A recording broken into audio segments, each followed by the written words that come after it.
Mas a versão espírita eu acho especialmente empobrecida, sabe? Porque assim, ela é muito óbvia. Então tem um mundo do outro lado, e você chega nesse mundo, alguém te recebe, você fica um tempo numa enfermaria para se acostumar com o que aconteceu. E nesse filme tem uma cena, eu lembro de uma cena especificamente, que esse cara que tinha acabado de chegar estava conversando com o host dele lá, né?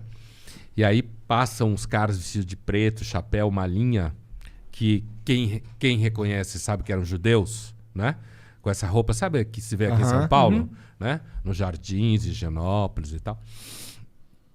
E aí o cara fala, quem são eles? Aí o sujeito fala, não, eles estão acabando de chegar de Auschwitz. Isso é uma materialização extremamente idiota. Caralho. Da situação. É como se você chegasse lá com a mesma roupa que você usa. Então você associa judeu, roupa preta, Auschwitz, nazismo. Você entendeu o que eu quero dizer? Que é pobre de espírito. E é meio de mau gosto também, né? Essa cena é uma cena um pouco empobrecida, assim, mas... Então eu acho que esse foi o pior filme que eu já vi na vida. Eu sempre cito quando alguém fala de filme assim. Mas então tu não acredita nesse papo que a gente vai morrer e vai ter alguma coisa depois? Eu tendo a achar que não. É? Mas tu não sente que isso daí... Imagina se todo mundo acreditasse que... Sei lá, não tem nada quando a gente morrer.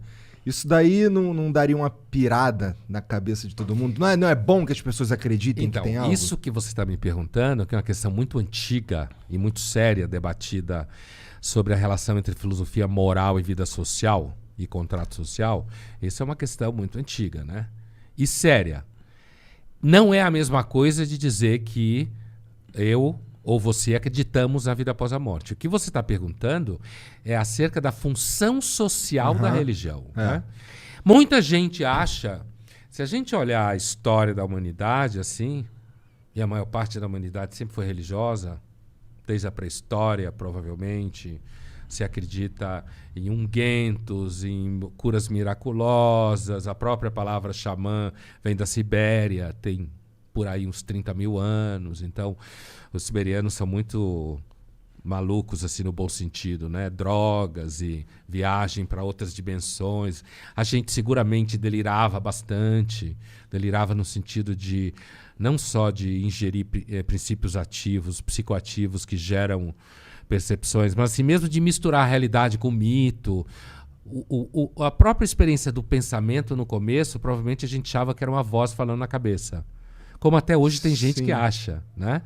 Então, assim, é possível dizer que talvez se ninguém acreditasse numa vida após a morte, a gente tivesse mais problemas. Não dá para afirmar com certeza, porque a gente não conhece isso. A humanidade sempre acreditou mais, entendeu? Isso não é interessante?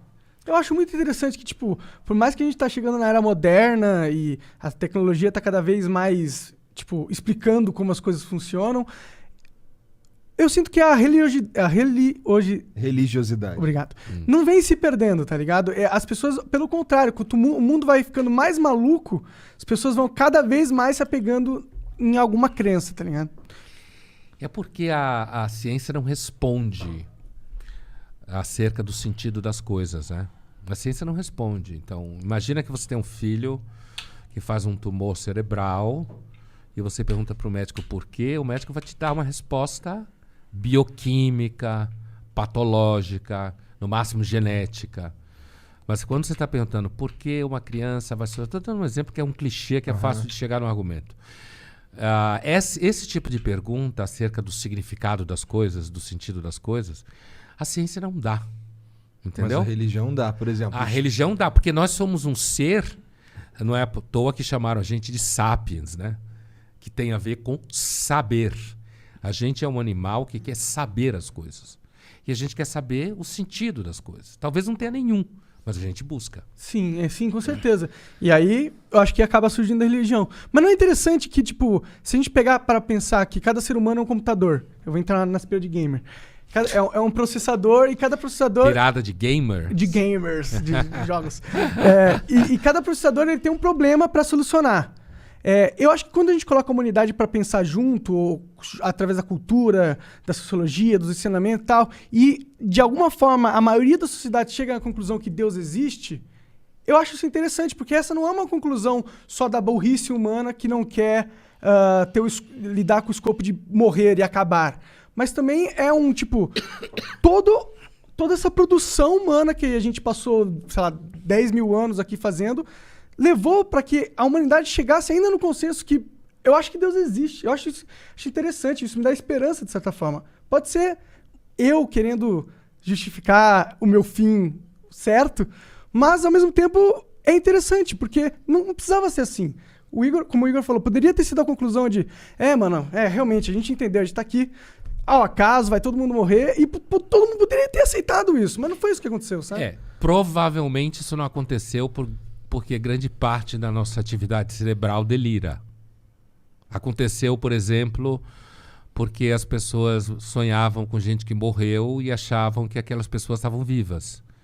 E a gente passou grande parte da nossa história antiga e pré-história cultuando túmulos, né? Cultuando mortos, dando comida para mortos, que nem se faz o candomblé hoje. Uhum. Então, a nossa capacidade racional ela é muito recente. No Ocidente, 2.500 anos a filosofia tem. A científica, então, é mais recente ainda, não pegou. Então, nós somos uma espécie pré-histórica, na verdade, igualzinha ao que a gente era, no mínimo, há 300 mil anos. A gente podia estar levando esse lero aqui há 300 mil anos atrás, iguaizinhos como nós somos. Equipamento nos permitiria. O equipamento é o mesmo, certo? É o mesmo equipamento. Mais de 300 mil anos, estou fazendo uma conta baixa. Então, assim, é muito provável que essa nossa capacidade de associar, por exemplo, sons a entidades no céu, ou associar tempestades a alguma irritação que cai sobre nossa cabeça, é parte daquilo que os historiadores da religião chamam de homo-religiosos, que é uma estrutura em nós. E por isso, inclusive, nesse processo, a gente, inclusive, fabricou há cerca de... Vai fazer uma conta redonda, 5 mil anos, o Deus de Israel, que depois virou o Deus do cristianismo, o Deus do islamismo. No Oriente, eles fabricaram outras teorias, né? Digamos, são diferentes desse politeísmo que você fica dando comida pro Deus para ele não acabar com você, ou como na Grécia e na Roma anterior à antiga, na neolítica, você cultuava os ancestrais dentro de casa e enterrava eles dentro de casa e mantinha o fogo vivo e tinha que ter filho, porque se você morresse e não tivesse filho para te cultuar, você virava um demônio, certo? Então, seu filho era a guarda da sua eternidade, certo? Então, nós somos uma espécie basicamente religiosa, nós não somos uma espécie científica.